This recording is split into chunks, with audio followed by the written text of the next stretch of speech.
बच्चों सुप्रभात। आज हम पढ़ेंगे पाठ 8। हमारे वैज्ञानिक राष्ट्रपति एपीजे अब्दुल कलाम यानी उनके जीवन के बारे में आज हम पढ़ेंगे।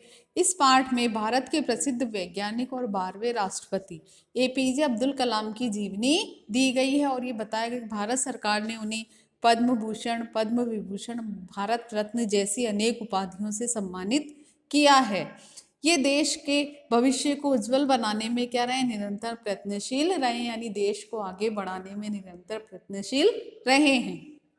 पाठ 25 जुलाई 2002 को भारत के सर्वोच्च संवैधानिक पद पर पहली बार एक ऐसा महान वैज्ञानिक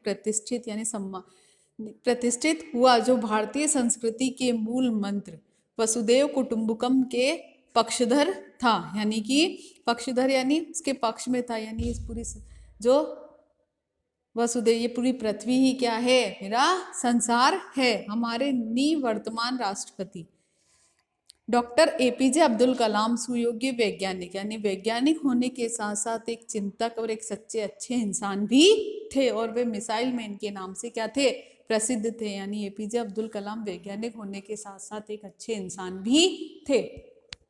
15 अक्टूबर 1931 को तमिलनाडु प्रांत के रामेश्वरम नामक कस्बे में एक मध्यम वर्गीय तमिल परिवार में कलाम का जन्म हुआ। परंपरा के अनुसार परदादा दादा पिता के नाम के साथ इनका नामकरण किया गया। इनका जब नामकरण किया गया तो इनकी एक परंपरा के अनुसार परदादा दादा और पिता के नाम के साथ ही इनका नामकरण हुआ और पूरा नाम बना अबुल पाकिर जैनुअल आबिदीन अब्दुल कलाम। इनके पिता श्री जैनुअल आबिदीन आडंबरहीन यानी दिखावा नहीं करने वाले व्यक्ति और उदार व्यक्ति थे। इनकी माता का नाम आशियम्मा था। कलाम ने पिता से ईमानदारी अनुशासन विरासत में प्राप्त की थी, यानी ईमानदारी और अनुशासन जैसे गुण उन्हें किससे प्राप्त हुए थे, अपने पिता से प्राप्त हुए थे। और ईश्वर में आस्था यानी विश्वास करना, करुणा का उपहार यानी दया का भाव उन्हें उनकी माता से प्राप्त हुआ था। इनकी आरंभिक यानी प्रारंभिक शिक्षा रामेश्वरम के प्राथमिक विद्यालय में ही पूरी हुई। इन्होंने अपनी लगन और परिश्रम से उत्तरोत्तर सफलता प्राप्त की, यानी अपनी मेहनत और लगन और परिश्रम से ये आगे बढ़ते ही गए।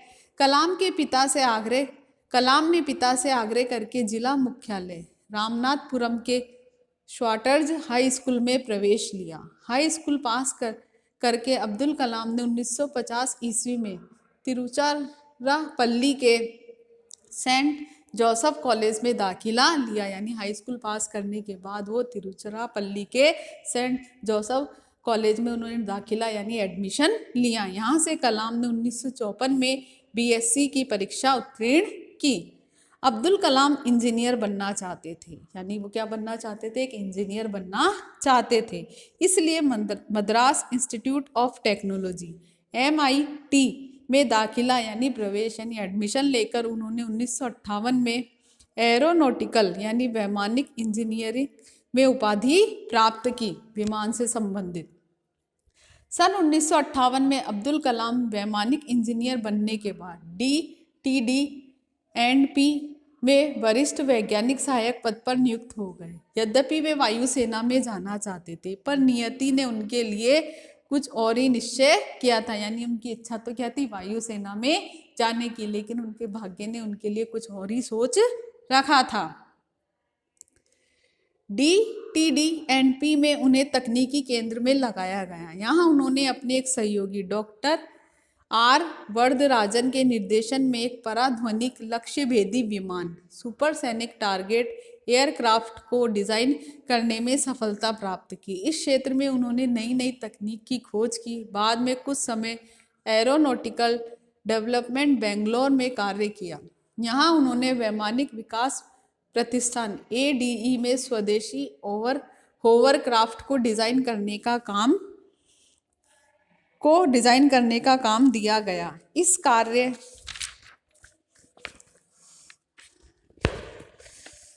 के लिए कलाम के नेतृत्व में एक टीम गठित हुई, यानी उनके नेतृत्व में एक टीम गठित हुई। परियोजना को 1 वर्ष हुआ कि तत्कालीन रक्षा मंत्री श्री कृष्ण मेनन दौरे पर पधारे, यानी देखने के लिए वो पधारे। होवरक्राफ्ट का मॉडल देखकर उन्होंने के कार्य की प्रशंसा यानी तारीफ की, यानी उनका कार्य देखकर, किसका, कलाम का कार्य देखकर जो रक्षा मंत्री थे उन्होंने उनकी प्रशंसा की। इस होवरक्राफ्ट को नंदी नाम दिया गया, यानी इस होवरक्राफ्ट को क्या नाम दिया गया, नंदी नाम दिया गया। रक्षा मंत्री ने नंदी में उड़ान भरी। इसकी सफल उड़ान से प्रभावित होकर उन्होंने कलाम को अधिक शक्तिशाली विमान तैयार करने की प्रेरणा दी, यानी और अधिक शक्तिशाली विमान तैयार करने की प्रेरणा दी। योग्यता के आधार पर कलाम को भारतीय अंतरिक्ष अनुसंधान समिति में रॉकेट इंजीनियर नियुक्त किया गया। सन 1962 में भारतीय अंतरिक्ष अनुसंधान संगठन ने थुम्बा में रॉकेट प्रक्षेपण केंद्र स्थापित करने हैं, जहां से रॉकेट छोड़े जाते हैं, निश्चय किया। शीघ्र ही अब्दुल कलाम को रॉकेट प्रक्षेपण की तकनीकों का प्रशिक्षण देने के लिए 6 माह के लिए अमेरिका में नासा, जिसकी फुल फॉर्म है, पूरा नाम है national aeronautics and space administration, भेजा गया। वहाँ लैंगले रिसर्च सेंटर वर्जीनिया राज्य से प्रशिक्षण लेकर वे जल्द ही भारत लौटे। 21 नवंबर 1963 को नासा द्वारा निर्मित भारत का पहला रॉकेट नाइक अपाची छोड़ा गया। सन 1962 से 83 के बीच उन्होंने भारतीय अंतरिक्ष अनुसंधान संगठन इसरो के विभिन्न पदों पर रहते हुए तमाम प्रक्षेपास्त्रों प्रणालियों पर कार्य किया। सन 1980 में रोहिणी नामक उपग्रह को सफलतापूर्वक पृथ्वी की कक्षा में छोड़ा गया। इस सफलता के लिए उन्हें 25 जनवरी 1981 को पद्म भूषण से अलंकृत यानी सम्मानित किया गया। जब रोहिणी उपग्रह को सफलतापूर्वक पृथ्वी की कक्षा में छोड़ा गया तो इसके लिए उन्हें सम्मानित किया गया, किससे, पद्म भूषण से सम्मानित यानी अलंकृत किया गया। सन 1982 में integrated guided missile development programme IGMDP का कार्यभार संभाला। फिर इन्होंने छोटे बड़े मध्यम अर्थात अनेक प्रकार की मिसाइलों और प्रक्षेपास्त्रों का विकास किया।